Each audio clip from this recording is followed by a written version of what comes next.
Hello बच्चों, हमारे पास क्वेश्चन है। In Young's double slit experiment the separation between slits is 2 into ten to the power minus 3 metre. Slits के बीच का सेपरेशन मतलब स्मॉल डी कितना दे रखा है, 2 into ten to the power minus 3 metre. ठीक है। Where is the distance of screen from the slits, और जो स्क्रीन और स्लिट्स के बीच का डिस्टेंस है वो कितना है, 2.5 मीटर। ठीक है। A light of wavelength in the range of, lambda की रेंज कितनी दे रखी है उसने, 2000 से 8000 एंगस्ट्रॉम की रेंज दे रखी है हमें, किसकी, वेवलेंथ की। अब उसने पूछा है मुझसे find the wavelength in the visible region that will present on the screen at 10 to the power minus 3 metre from the central maxima. मतलब x की वैल्यू कितनी दे दी है उसने हमें, 10 to the power minus 3 metre की। और उसने हमसे पूछा है विजिबल रीजन की वेवलेंथ निकालनी है। वेवलेंथ ऑफ विजिबल रीजन क्या होगी, पहला पार्ट। फिर उसने पूछा है also find the wavelength that will be present at the point of screen in infrared as well as ultraviolet region for same distance x। ठीक है। तो लैम्डा ऑफ यूवी भी हमें बताना है कितना होगा, और लैम्डा ऑफ इंफ्रारेड भी हमें बताना है कितना होगा। ठीक है। तो सबसे पहले हम देखते हैं x क्या होता है। x is equal to n lambda D by d होता है। ठीक है। अब ये n क्या होगा, n रेस्पेक्टिवली 0 1 2 3 ये होंगे। ठीक है। सबसे पहले अगर मैं n इक्वल्स टू 0 की बात करूं तो x की वैल्यू क्या हो जाएगी, 0 हो जाएगी। ये बेसिकली क्या है, ये है आपका central maxima.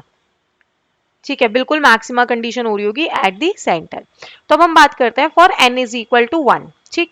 For n is equal to 1 क्या हो जाएगा आपका, x is equal to lambda D by d. ठीक। तो लैम्डा कितना हो गया, lambda is equal to x d by capital D. ये कितनी हो गई, वैल्यूज पुट कर देते हैं, 10 to the power minus 3 into 2 into 10 to the power minus 3 divided by 2.5।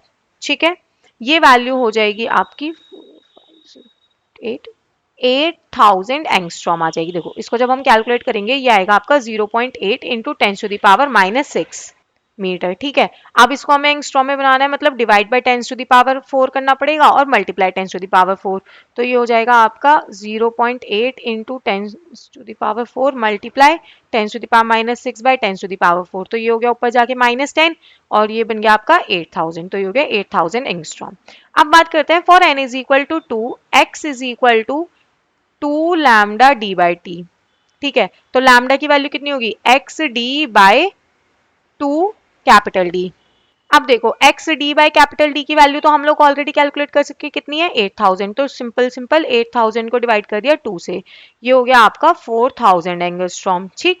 फिर n इज इक्वल टू 3 की बात करते हैं तो ये हो जाएगा x is equal to 3 lambda D by 3। ठीक। तो लैम्डा कितना हो गया आपके पास, एक्स डी बाई 3 लैम्डा। इसका मतलब 8000 को किससे डिवाइड कर दो, डिवाइडेड बाय 3। तो ये वैल्यू आ गई आपकी 266.66 एंगस्ट्रॉम। अब उसने मुझसे पूछा है विजिबल रीजन की कितनी होगी, इंफ्रारेड की और अल्ट्रावायलेट की। तो सबसे पहले ये देखते हैं, ये जो 8000 एंगस्ट्रॉम है ये कौन से रीजन के लिए होती है, इंफ्रारेड रीजन के लिए। तो इंफ्रारेड रीजन की हमारी निकल गई कितनी, 8000 एंगस्ट्रॉम। ठीक है। अब बात करते हैं यूवी की, 2666 अप्रोक्सीमेटली यूवी रीजन में लाई करती है, तो ये हो गई आपकी यूवी के लिए। ठीक है। फिर बात करते हैं हम विजिबल रीजन की, तो ये है आपकी विजिबल रीजन की वेवलेंथ, विजिबल। ठीक है। तो ये हो गया हमारा 4000 एंगस्ट्रॉम। Thank you.